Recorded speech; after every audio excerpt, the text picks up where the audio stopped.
Iran dominates the headlines. Wars, threats, secret alliances, nuclear plans. But few realize its story was written long ago in the Bible. From the first pages of Genesis in the Bible to the final visions of Revelation, the end time, Iran appears under its ancient name, Persia.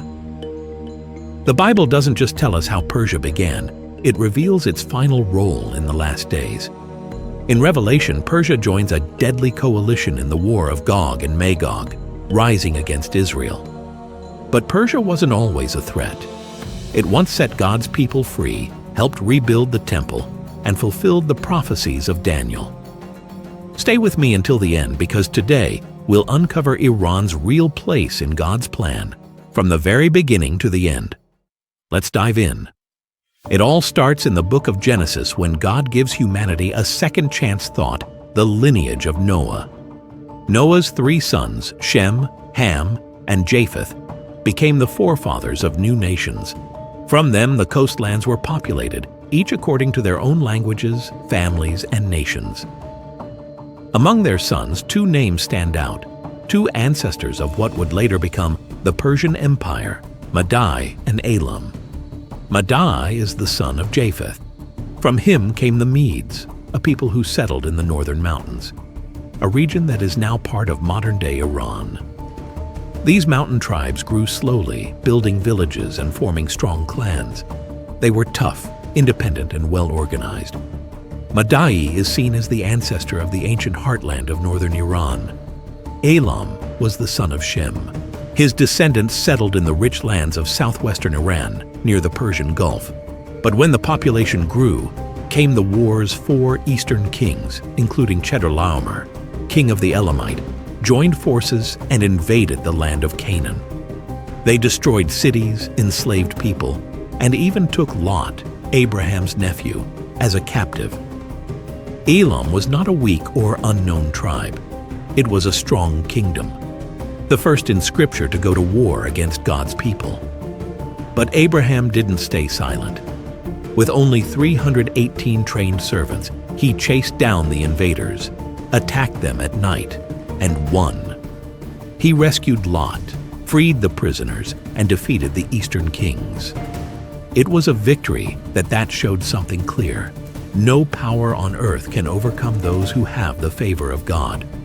But the story of Elam didn't end there. They didn't vanish. Centuries passed, generations came and went, and the tribes once defeated by Abraham grew stronger again. The Elamites and the Medes shared the same land, the ancient terrain of eastern Mesopotamia. One dwelled southwest in the fertile plains of Elam. The other inhabited the mountainous north, where the harshness of the region forged the character of the Medes. Together they formed a united power, an empire, the Persian Empire. Though they were pagan nations, they were never outside God's plan. Through the prophets Isaiah and Jeremiah, two great prophecies concerning them were declared.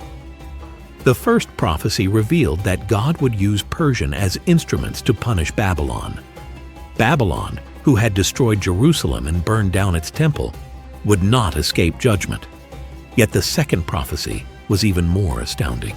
God would not only use Persia to bring punishment, he would also wield Persia as an instrument of liberation.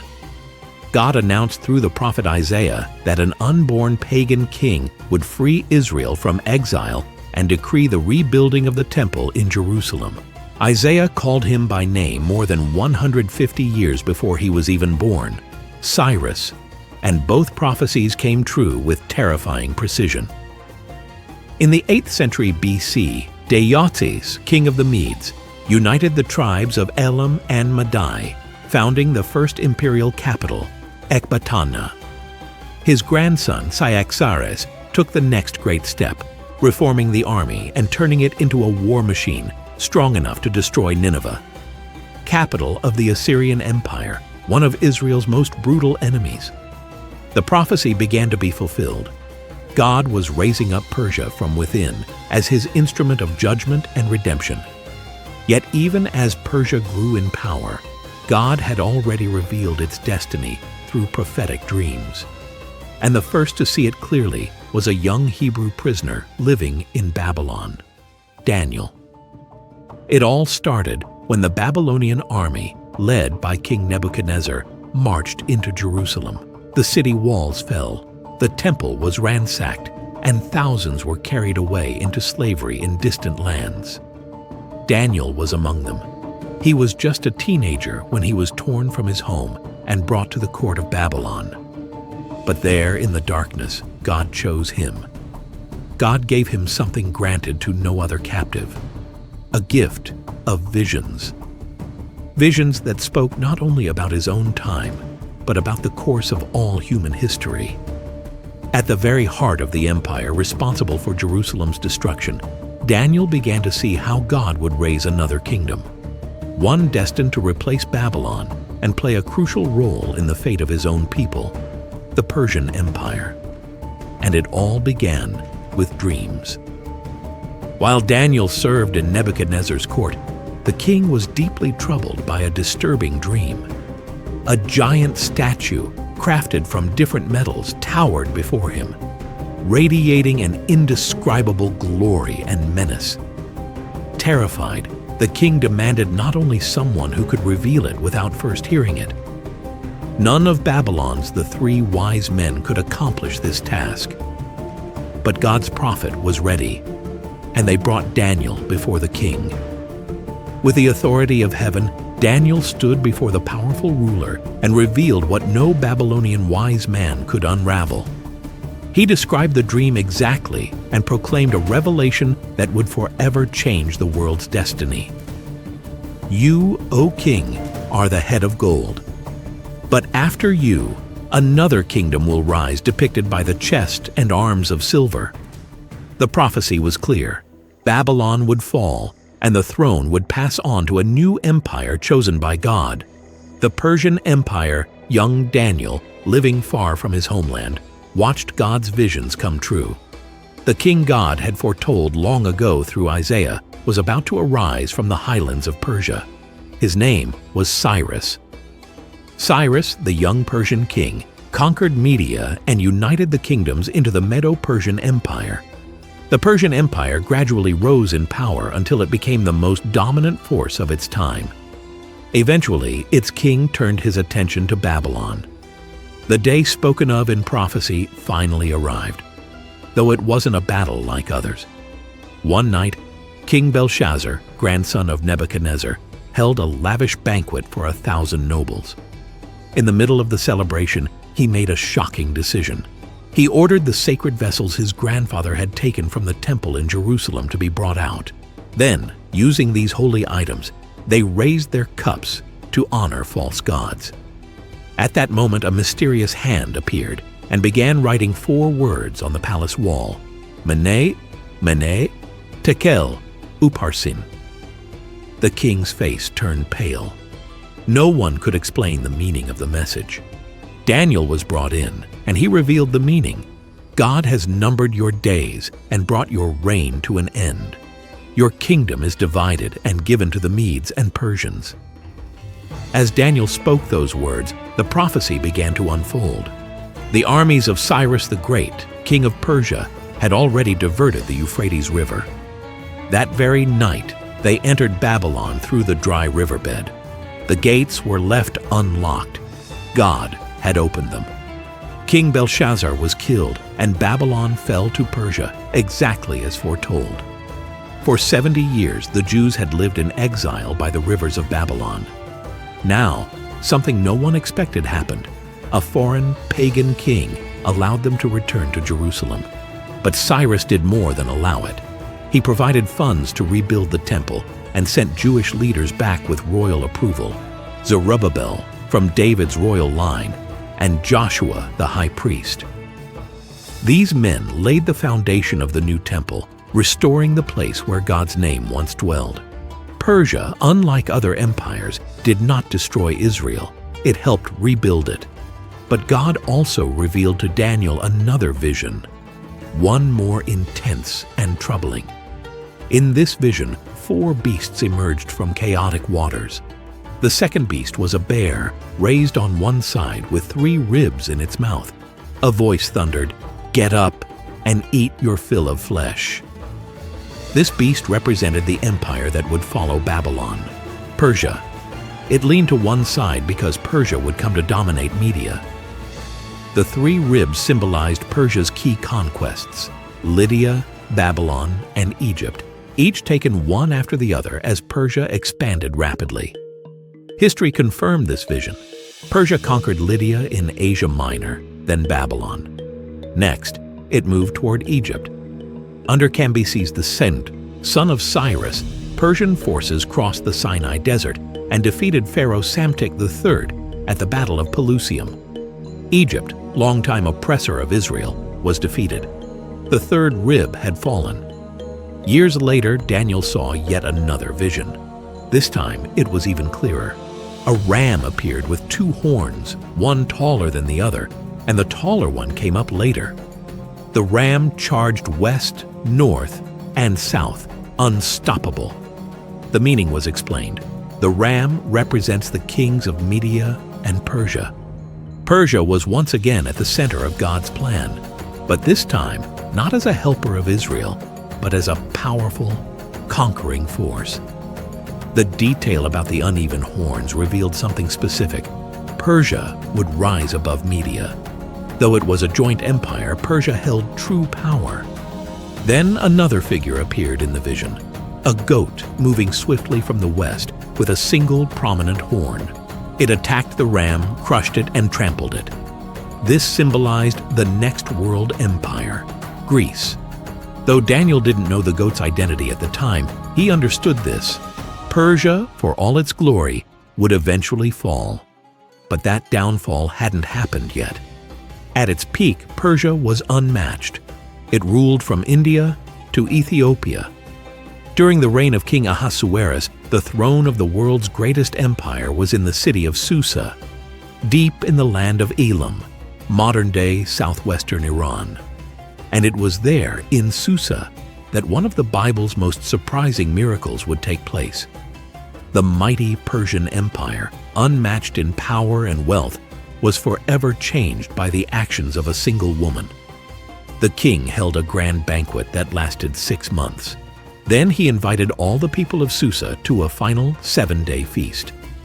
During this celebration, he gave an order. Queen Vashti was to be brought before everyone so they could admire her beauty. But Vashti refused. The king, humiliated in front of his nobles and officials, banished her from the palace. His advisors then proposed a new plan: search the entire empire for a new queen.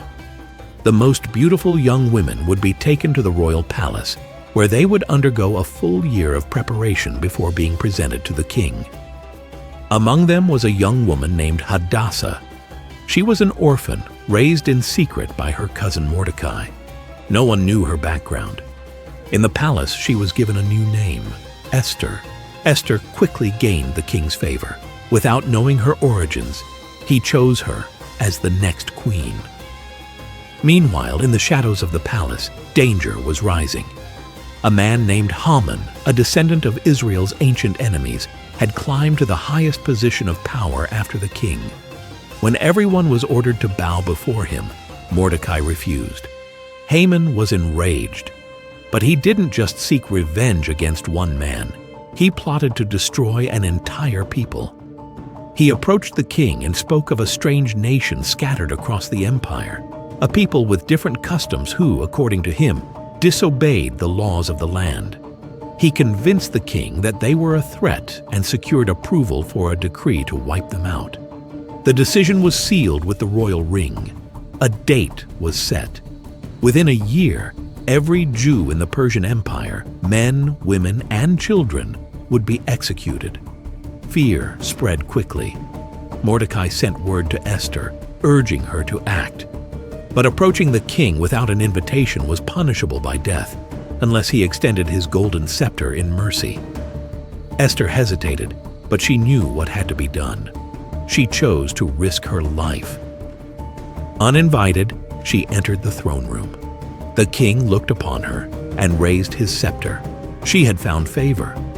But she didn't speak out right away. She invited the king and Haman to a private banquet and then to a second one. At the second feast, Esther revealed everything. "If we had only been sold into slavery, I would have stayed silent," she said. "But now, my people and I are to be destroyed." The king was shocked. "Who would do such a thing?" he demanded. Esther turned to Haman. "This wicked man is our enemy." The king rose in fury. Haman fell to his knees, begging for his life. But it was too late. He was executed on the very gallows he had prepared for Mordecai. Yet the danger remained. The original decree still stood. Once issued, it could not be reversed. So Esther and Mordecai proposed a new solution: issue another decree giving the Jews the right to defend themselves. The king agreed. Throughout the empire, the Jewish people prepared. The day meant for their destruction became a day of survival and triumph. What was meant to be their end became their victory. Persia, once the setting of a death sentence, became a refuge. A throne of power had become a shield. After this, Persia slowly faded from the center of history. Kingdoms rose and fell. New empires took control. But Persia was not gone. Generations later, far from the royal courts and ancient wars, Persia reappeared, quietly yet powerfully. The three wise men saw a sign in the sky, a star, and they followed it. They traveled across the desert, across kingdoms, guided only by what they had seen in the heavens. They came in search of a newborn king, not of their own people, but of a people long remembered in their ancient traditions. These men were scholars, priests, and astronomers. Their homeland was likely the same ancient region, once part of the Persian Empire. They carried with them knowledge passed down through generations, writings, signs, patterns in the stars, and prophecies older than any empire still standing. And so, Persia returned, not as a conqueror, but as a witness to the beginning of something greater than empire. They were not kings, but scholars, men respected for their knowledge, authority, and spiritual insight. It's highly likely they studied ancient scrolls, including the writings of the prophet Daniel, who had served in the royal courts of Babylon and Persia centuries earlier. Daniel didn't just interpret dreams for kings. He calculated the precise timing of the Messiah's arrival. If these, the three wise men, understood his visions, they would have known the time was near. So when they saw the strange star in the sky, they immediately recognized it as a sign. The promised child had been born. But what set them apart was their response. They left behind everything familiar, crossed vast deserts, and arrived in ancient Jewish city with three symbolic gifts: gold, representing kingship; frankincense, representing divinity; and myrrh, foreshadowing death and sacrifice.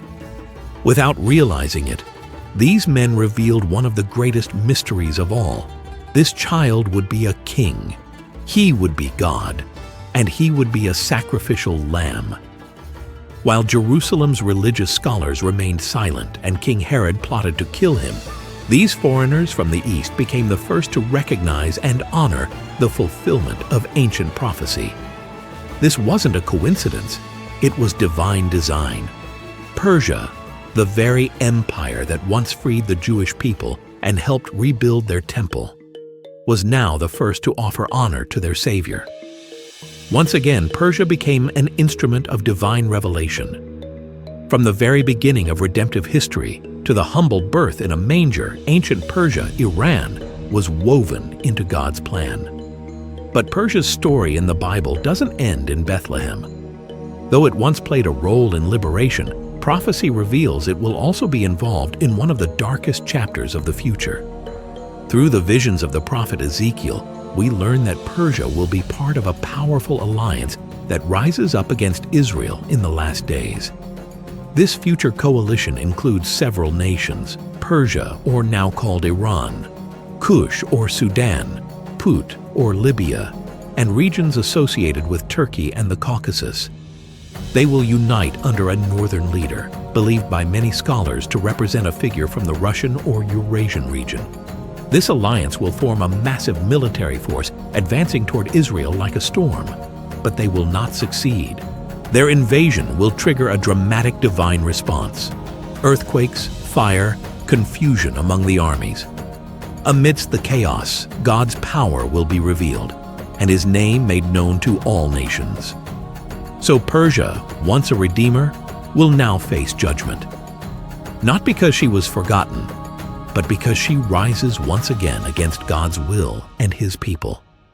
Few nations in the Bible travel such a complete arc, from creation to redemption to final confrontation. But what is Persia's ultimate fate? Will she be completely destroyed, or is there still a path to redemption?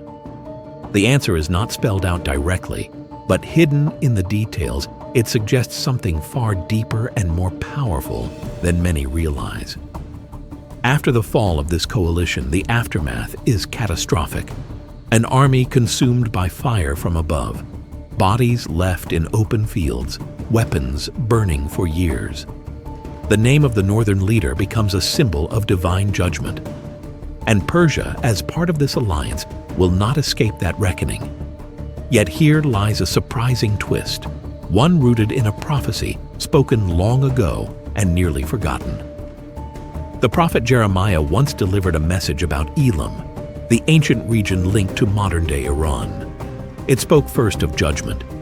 Elam's strength would be broken, but then came an unexpected promise. In the last days, Elam would be restored. This changes everything, because even though Iran is foretold to rise against Israel in the final days, and even though it will take part in the climactic rebellion that provokes God's wrath, its story doesn't end in destruction. Even in judgment, God leaves the door open for redemption. The Iran we see in today's headlines, aggressive, defiant, entangled in dark alliances, may one day take part in a renewed world. Persia's biblical journey mirrors humanity's own, chosen, fallen, judged, and yet, through grace, restored. That's why Iran's destiny in the biblical narrative stands as both a warning and a promise. A warning to any empire that dares to oppose God, and a promise to all who turn back to Him. Because in the end, the nations will return. They will journey to Jerusalem to honor the true King. And among them, perhaps, will be Elam. A nation once known for redemption, later known for rebellion, may again witness restoration. For in God's heart, there is still room for those who choose to return. From the earliest pages of Genesis to the final visions in Revelation, Persia is present. When humanity emerged from the flood, Elam and Madai were named as ancestors of future peoples, seeds of a future empire. When Abraham rescued Lot, Elam had already become a military power. Later, when Babylon fell, Persia rose, not as a conqueror, but as a liberator. A Persian king gave the order to rebuild the temple, and centuries later, when the Messiah was born, the 3 wise men from Persia were among the first to recognize his arrival. But as the end draws near, the script turns darker. Prophecy describes Persia once again standing at the center of world events, this time as part of an alliance that rises against God's people. Alongside other nations, it will take its place in a global conflict. Yet the story isn't finished. The book remains open. Scripture doesn't shut the door on Persia's future.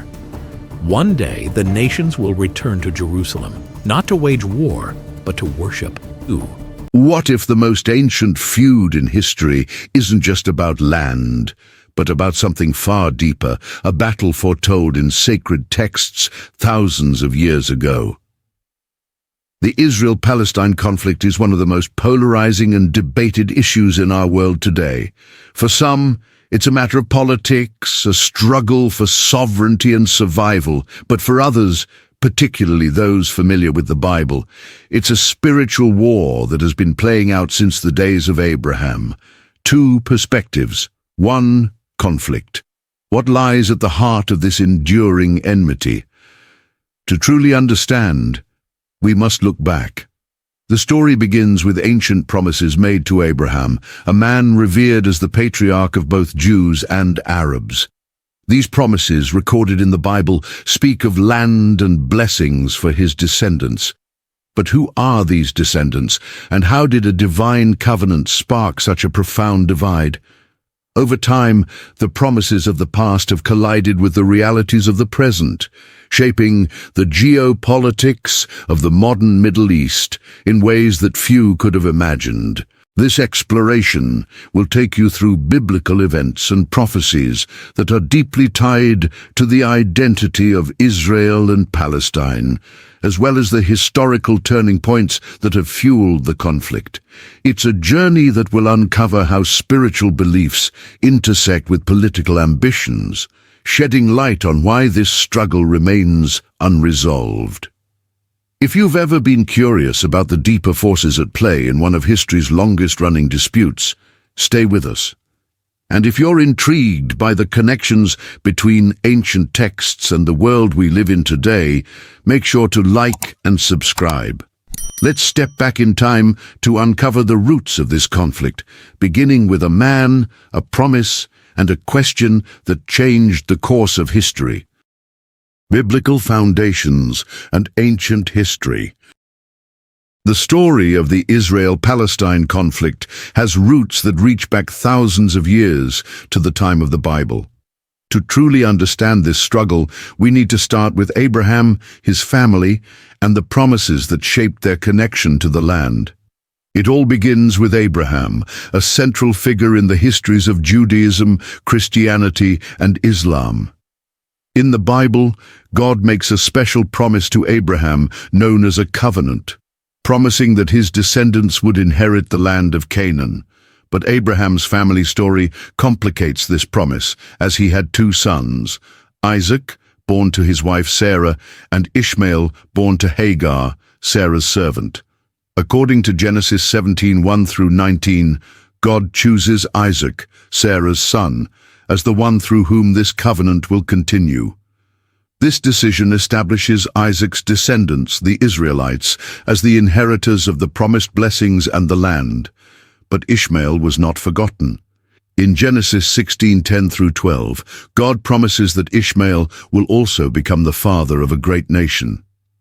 Ishmael's 12 sons, mentioned in Genesis 25:12-18, are believed to be the ancestors of various Arab tribes, forming a vast network of people who spread across the Arabian Peninsula and beyond. These descendants would later form the backbone of the Arab world, which includes the Palestinians. Islamic tradition adds depth to this narrative, viewing Ishmael as the forefather of the Prophet Muhammad and a patriarch of Arab peoples. For Arabs, the lineage of Ishmael ties their identity and heritage to the sacred lands of the region, particularly Mecca, and by extension, other historically significant areas such as Jerusalem. The relationship between the descendants of Isaac and Ishmael is woven with both shared ancestry and tension.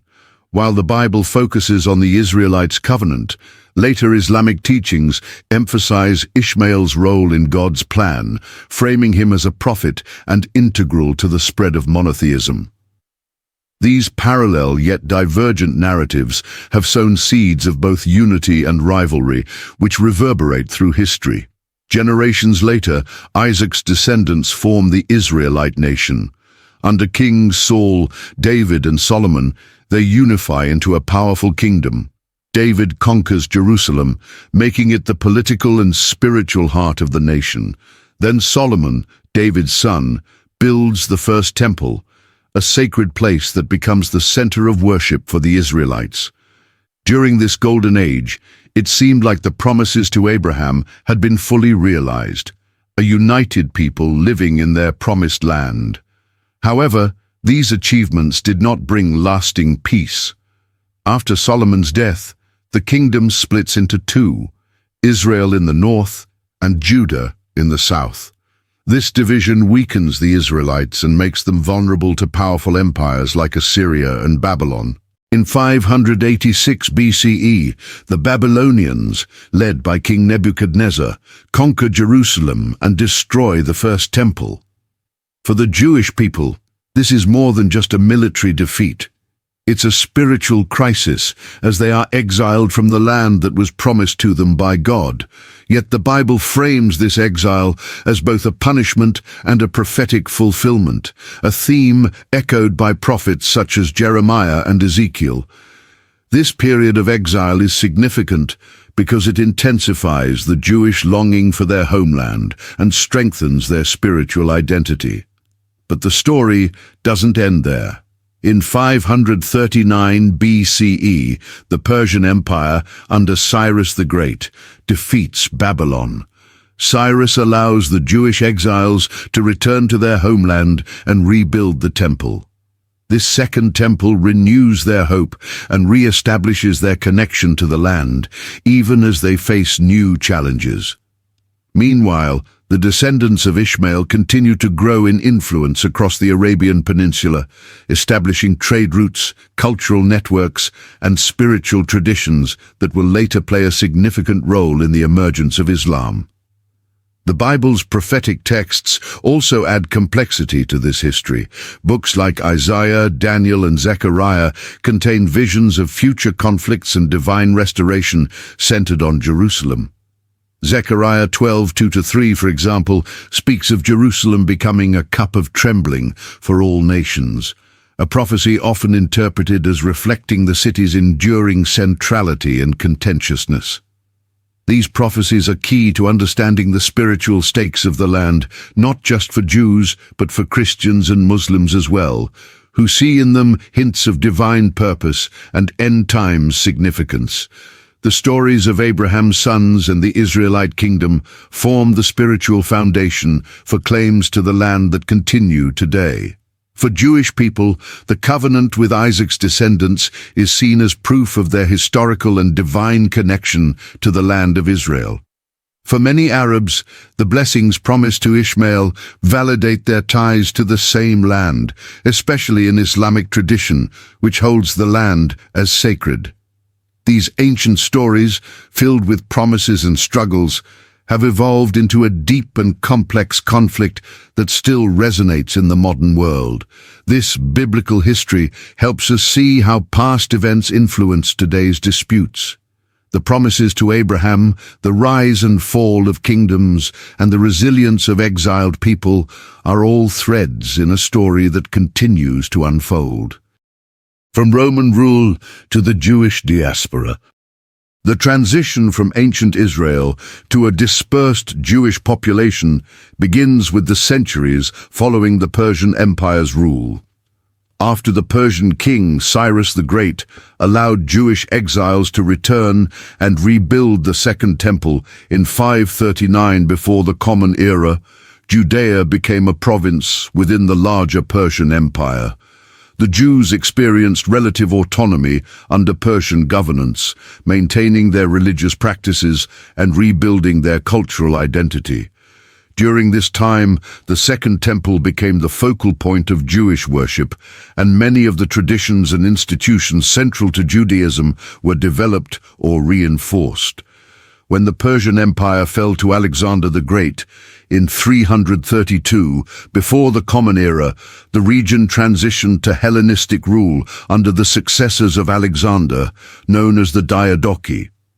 Initially, the Ptolemies of Egypt controlled Judea, followed by the Seleucids based in Syria. The Hellenistic period brought significant cultural and political challenges for the Jewish population. While many Jews adopted Greek customs and language, others resisted, leading to internal divisions. This tension reached a crisis under the Seleucid king Antiochus IV Epiphanes, who sought to impose Greek culture and religion on his subjects. In 167 before the Common Era, he desecrated the Second Temple by dedicating it to Zeus, triggering the Maccabean revolt. The revolt, led by the Hasmonean family, restored Jewish control over the temple and established an independent Jewish kingdom that lasted for about a century. This independence ended in 63 before the Common Era, when the Roman general Pompey conquered Jerusalem, integrating Judea into the Roman Republic as a client kingdom. Initially, the Romans allowed local rulers, such as Herod the Great, to govern under their oversight. Herod, while known for his ambitious building projects, including the expansion of the Second Temple, was also infamous for his harsh rule and allegiance to Rome. After Herod's death, Judea became a Roman province directly governed by Roman officials. Roman rule brought heavy taxation and interference in Jewish religious life. The Romans levied taxes on agricultural produce, goods, and even imposed a poll tax, which created significant economic strain on the population. Additionally, Roman governors often disrespected Jewish customs and practices, leading to widespread resentment. One notable example was the placement of imperial standards bearing pagan symbols in Jerusalem, seen as an affront to Jewish monotheism. The tension between the Jewish population and the Roman authorities steadily grew, fueled by both economic exploitation and religious provocations. These tensions boiled over into open conflict during the Great Jewish Revolt of 66 Common Era. The rebellion was a desperate attempt to overthrow Roman rule and restore Jewish independence. However, the Romans responded with overwhelming force. Under General Vespasian and later his son Titus, the Roman army systematically crushed the revolt. In 70 Common Era, Titus led the siege of Jerusalem, resulting in the city's fall and the destruction of the Second Temple. The devastation marked a turning point for the Jewish people as it ended their political autonomy and initiated a widespread diaspora. Survivors were killed, enslaved, or dispersed across the Roman Empire, further scattering the Jewish population. The destruction of the Second Temple was not only a political catastrophe, but also a spiritual one. Jewish religious practices, which had centered on temple worship and sacrifices, adapted to a new reality. Synagogues became the focal points of community and worship, and the study of Torah took on even greater significance. This transformation helped preserve Jewish identity and culture through centuries of exile. Yet, the hope of returning to Jerusalem, Zion, remained a cornerstone of Jewish prayer and tradition. Biblical prophecies like Ezekiel 36:24, "For I will take you out of the nations, I will gather you from all the countries and bring you back into your own land," kept alive the vision of restoration and fueled Jewish resilience. Meanwhile, Arab tribes in the region remained largely independent.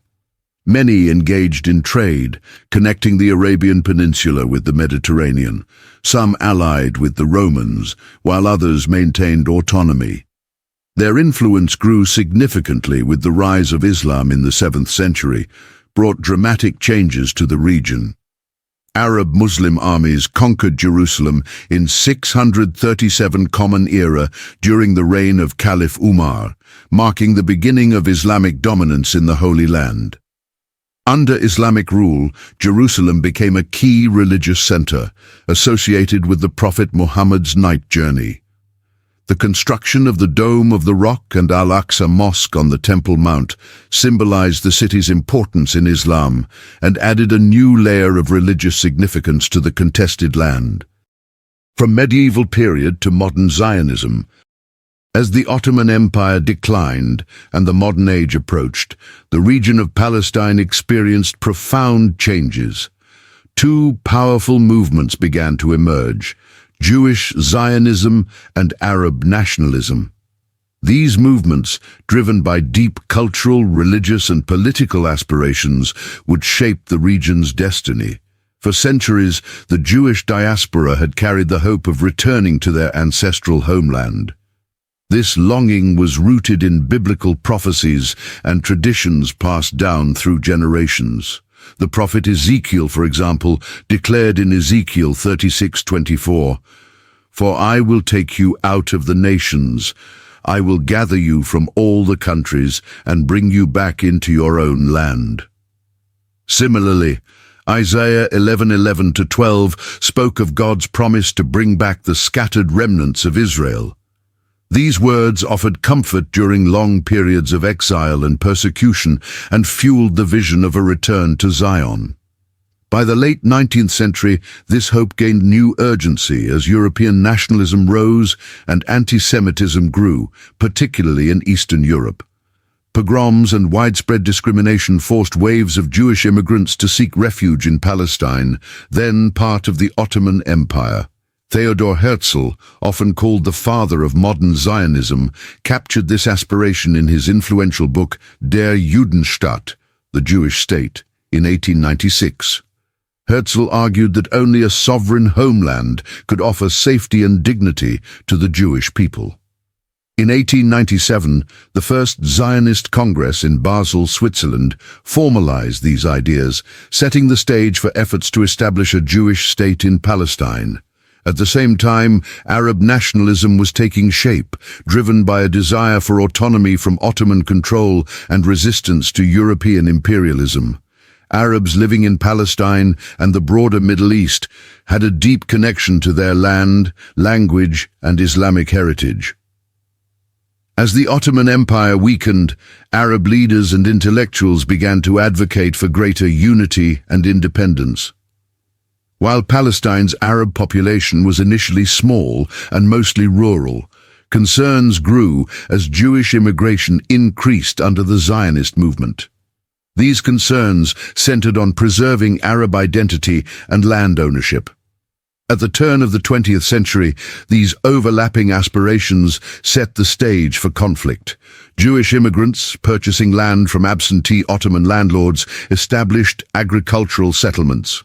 Although legal, these transactions often displaced Arab tenant farmers, creating tensions. These Jewish settlements, known as kibbutzim, embodied Zionist ideals of reclaiming and cultivating the land, but also represented a growing presence that many Arabs saw as a threat. Birth of the modern conflict. World War I brought monumental shifts to the region. The Ottoman Empire's collapse during the war left Palestine under British control, formalized through the League of Nations mandate system in 1920. During the war, Britain issued the Balfour Declaration in 1917, expressing support for a national home for the Jewish people in Palestine. While celebrated by the Zionist movement, this declaration was deeply resented by the Arab population, who felt betrayed by British promises of Arab independence in exchange for support against the Ottomans made in the McMahon-Hussein correspondence. These contradictory promises planted the seeds of mistrust and conflict. Under the British Mandate, 1920 to 1948, Jewish immigration to Palestine surged, especially as anti-Semitism and violence against Jews escalated in Europe. The Holocaust during World War II underscored the urgency of establishing a Jewish homeland. Nazi Germany systematically murdered 6 million Jews, along with millions of others, in a campaign of genocide. The horrors of Auschwitz, Treblinka, and other concentration camps shocked the world and highlighted the need for a safe refuge. This tragedy seemed to echo the warnings in Deuteronomy 28:64-65 about the suffering and dispersion of Israel, but also reinforced the hope of restoration found in Isaiah 51:11. Those the Lord has rescued will return. They will enter Zion with singing. Everlasting joy will crown their heads. As Jewish immigration increased, so did Arab resistance. Protests turned into violence, and in 1936, a large Arab uprising against British rule and Jewish immigration broke out. The Arab Revolt lasted until 1939, highlighting the deep divisions between the two groups and the British inability to mediate. While the revolt was suppressed, it left lasting scars and further polarized the communities. After World War II, global sympathy for the Jewish cause grew, driven by the scale of the Holocaust's devastation. In 1947, the United Nations proposed a partition plan to create separate Jewish and Arab states in Palestine, with Jerusalem as an international city. Jewish leaders accepted the plan, but Arab leaders rejected it, viewing it as an unjust division of their homeland. Violence erupted, culminating in the declaration of the State of Israel in 1948. The subsequent Arab-Israeli War led to the displacement of hundreds of thousands of Palestinians, an event known as the Nakba, or catastrophe. The rise of Zionism and Arab nationalism transformed Palestine into a battleground of competing identities and visions.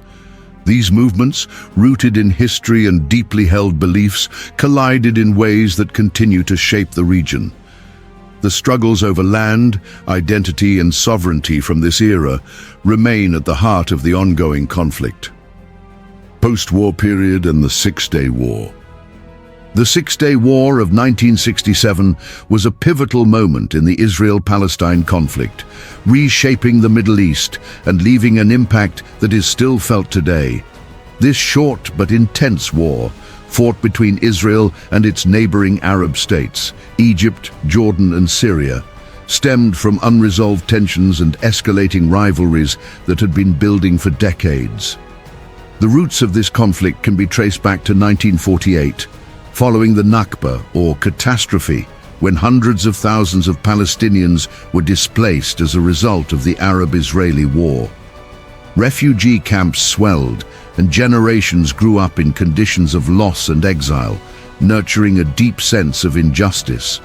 The newly established State of Israel faced immediate hostility from its Arab neighbors, who refused to recognize its existence. These unresolved tensions simmered for years, as Israel sought to secure its borders and Arab states aimed to restore Palestinian lands. By the 1960s, the rise of Palestinian nationalism and the growing influence of leaders like Egypt's President Gamal Abdel Nasser intensified the situation. Nasser, a champion of pan-Arab unity, called for resistance against Israel and sought to unite the Arab world under a common cause. Meanwhile, Palestinian guerrilla groups such as Fatah began carrying out cross-border raids into Israel, leading to Israeli reprisals and escalating cycles of violence. The conflict appeared to be heading toward an inevitable breaking point. Tensions reached a critical level in the mid-1960s. Skirmishes along Israel's borders grew more frequent, and Arab nations increased their rhetoric and military preparations. In 1967, Egypt mobilized its army in the Sinai Peninsula, expelled United Nations peacekeeping forces, and blockaded the Straits of Tiran, a crucial shipping route for Israel. These actions were seen by Israel as acts of aggression, and the region stood on the brink of war. On June 5, 1967, Israel launched a preemptive strike against Egypt, targeting its air force and securing air superiority within hours. The conflict quickly escalated as Jordan and Syria entered the fray. Over the next 6 days, Israel achieved a stunning victory, capturing the Sinai Peninsula and Gaza Strip from Egypt, the West Bank and East Jerusalem from Jordan, and the Golan Heights from Syria. These territorial gains drastically altered Israel's borders and the dynamics of the region. The capture of East Jerusalem in particular was laden with historical and spiritual significance. For the first time in nearly 2,000 years, Jerusalem's old city and the Western Wall came under Jewish control. Many viewed this as a fulfillment of biblical prophecies. The prophet Zechariah had written, "Behold, I will make Jerusalem a cup of trembling unto all the people round about. All the people of the earth will gather against it." Zechariah 12:2-3. Similarly, Ezekiel 36:24 echoed in the minds of many, "For I will take you out of the nations. I will gather you from all the countries and bring you back into your own land." While the war was a triumph for Israel, it came at a cost. The occupation of the West Bank, Gaza Strip, and other territories presented new challenges. These areas were home to large Palestinian populations who now lived under Israeli control. For Palestinians, The war was a devastating setback.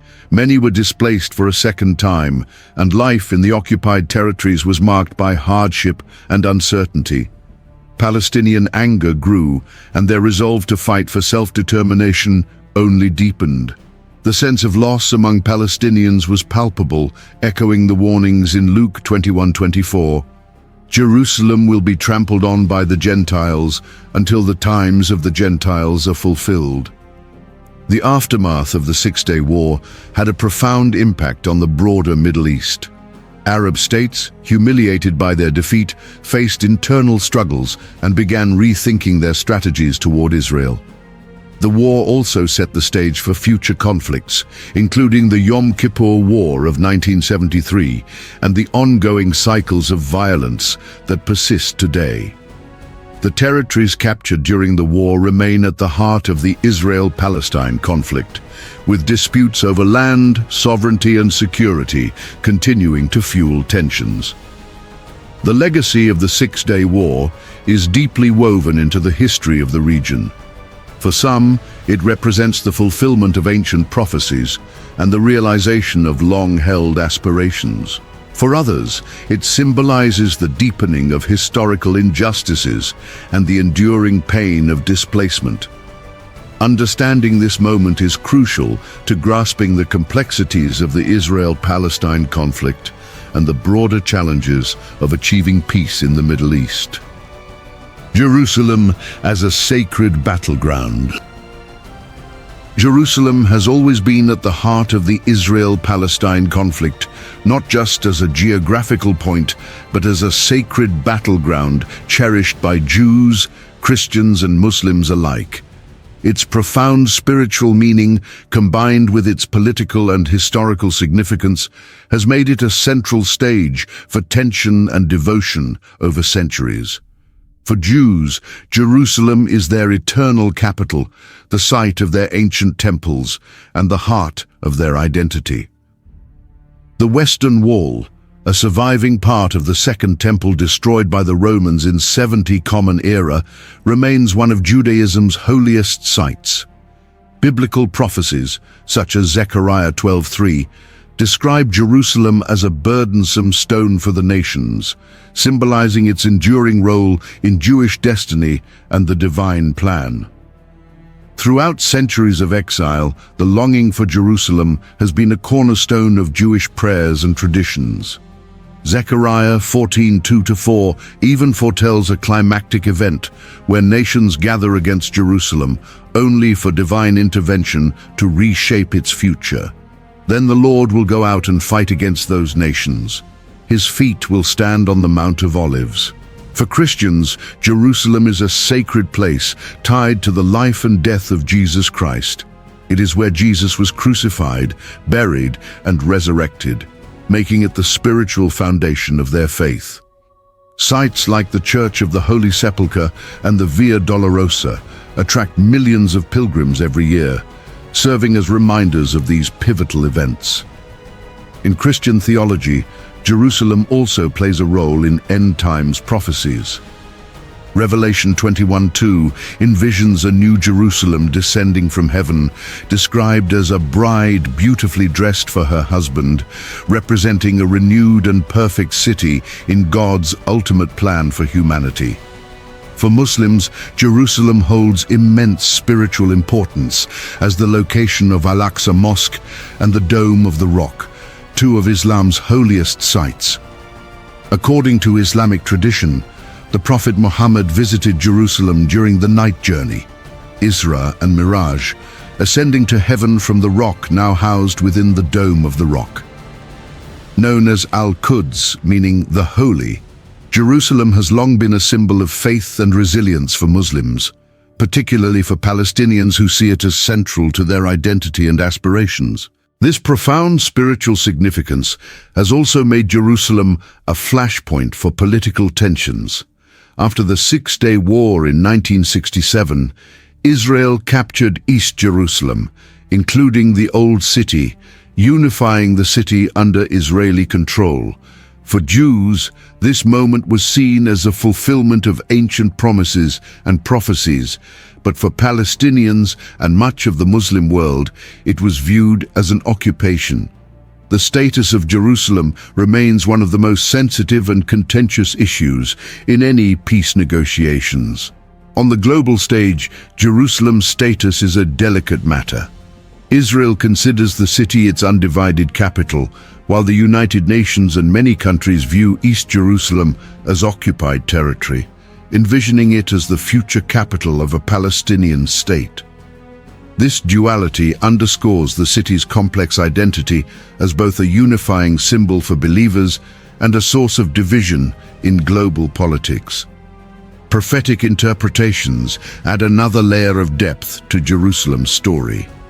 Alongside Zechariah's visions, passages in Ezekiel 38-39 describe a future battle involving nations surrounding Israel, often interpreted as a precursor to the Messianic age.